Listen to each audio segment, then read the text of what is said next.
Hello, my name is Donapoka, and today I will be going over penetration testing. We're going to talk about what it is, what steps you have to follow before you start penetration testing, what the process of penetration testing is, and how it is beneficial to the risk management and risk assessment process.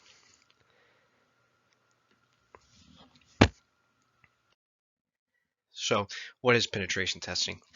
Penetration testing is the practice of testing a computer system, network, or web application to find security vulnerabilities that an attacker could exploit. So basically,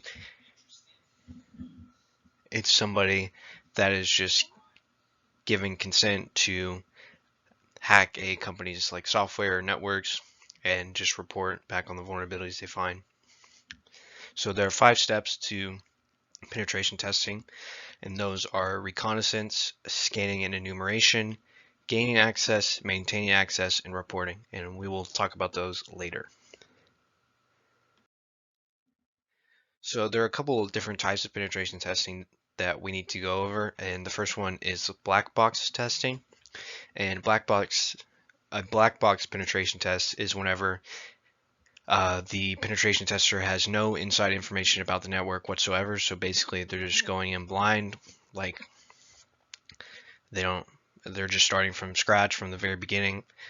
They don't have any inside information that they can use to find vulnerabilities. They have to find it all on their own. And this is to simulate an outside attack. So as if they were just some random, black hat hacker that wanted to infiltrate the company to steal like the personal information, whether to sell it or what other nefarious reasons they may have.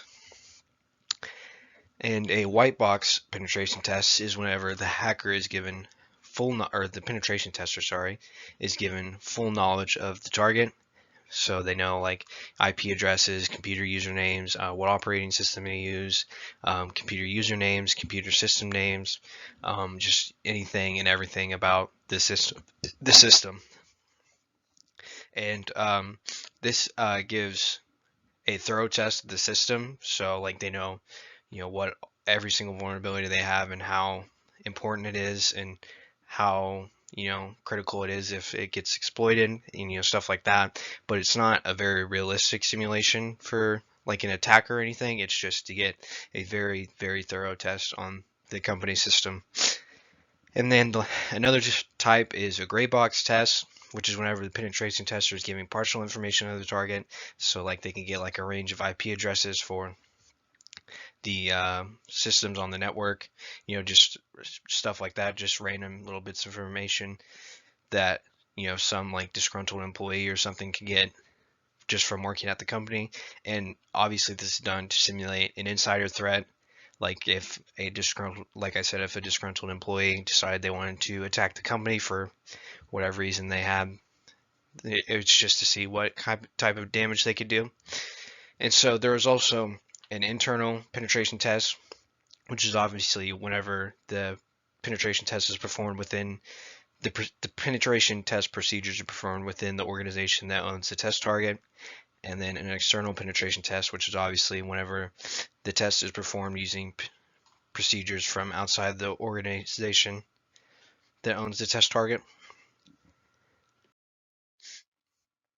So before you get started with the penetration test, there are some legal steps you have to go through, some documents that you want to get into writing just to cover your bases. And the first one is the scope of work. Scope of work is a document explaining all the reasons a penetration test is being performed.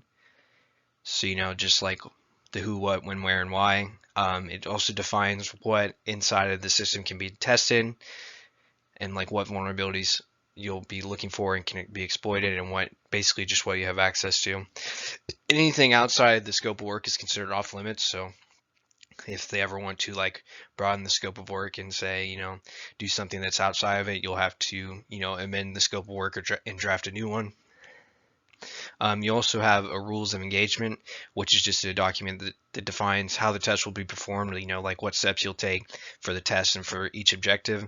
And it also goes over how to handle sensitive data that you will encounter whenever you're penetrate or gaining access to the company and all the confidential data. It also includes who to notify if something goes wrong with the test, whatever that may be. And there's also a non-disclosure agreement, which is just a document that states that anything that the tester finds, like any information that the tester finds, cannot be shared. This is just to protect the confidential information of the employees and users from the penetration tester, so obviously they can't just take it and do whatever they want with it. And the last one you want is a permission to test document, which is basically just a get out of jail free card.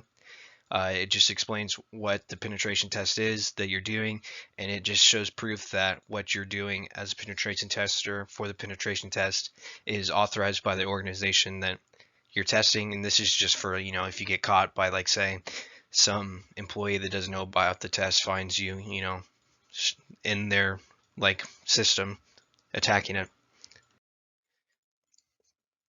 And so before you test, it's always good. You always want to have a preliminary meeting with the upper management and stakeholders of the organization.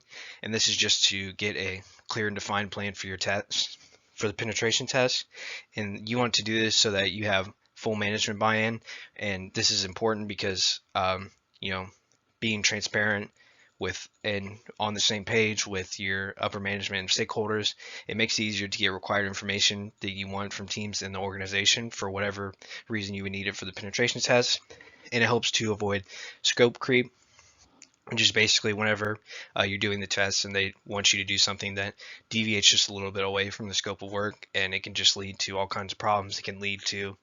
Um, it can lead to waste of time and getting off topic with the project, and so it can lead to a waste of time and resources and just a whole bunch of other things.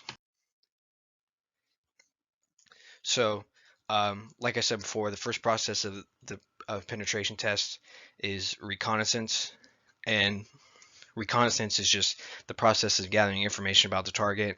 This can be done through social engineering tactics, like searching employees on like the internet or whatever, just trying to find whatever information you can to potentially get some information to gain access to the system off of it, like getting a password. It can be like phishing.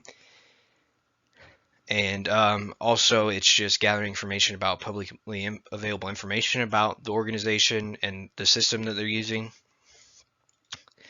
And the next step is scanning and enumeration, and that is just using whatever tools or software necessary to find information about the target that is not publicly available. So this is using things like Nessus, Nmap, Metasploit, anything like that, just to do things like port scanning.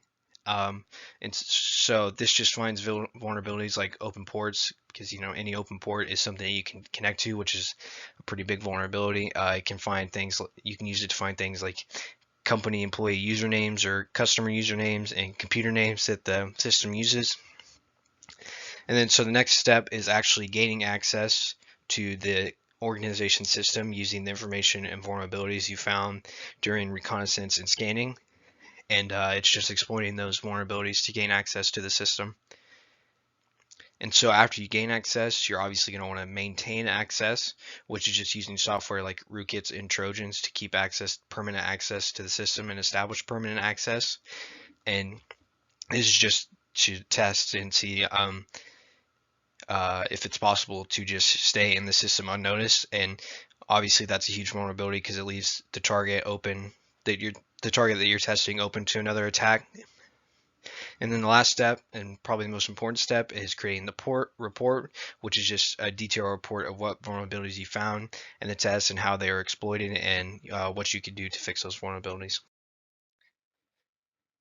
And so obviously a penetration test is extremely beneficial for risk assessment because essentially you're giving someone consent to hack your company and find what vulnerabilities there are. And if the tester can find vulnerabilities to exploit and gain access to your system, then obviously a hacker can.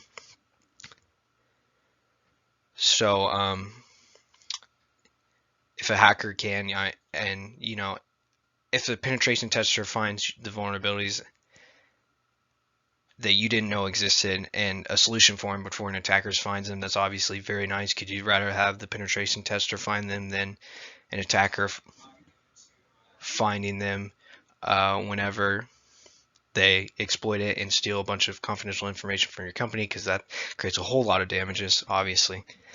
And so showing ways to fix these vulnerabilities are found is another part of a penetration test, which is a huge deal, because using this information, the company or organization can decide whether they want to remediate the specific vulnerability or group of vulnerabilities depending on what the solution is, and they can decide if they want to remediate it based on the likelihood that the vulnerability is exploited and the consequences that will come from it being exploited and the cost of repairing the vulnerability. So obviously that's like the whole risk assessment process. So it's a pretty big deal and pretty beneficial for a penetration test to just bring you all the information you need. And that is all I have. So thank you and have a good day.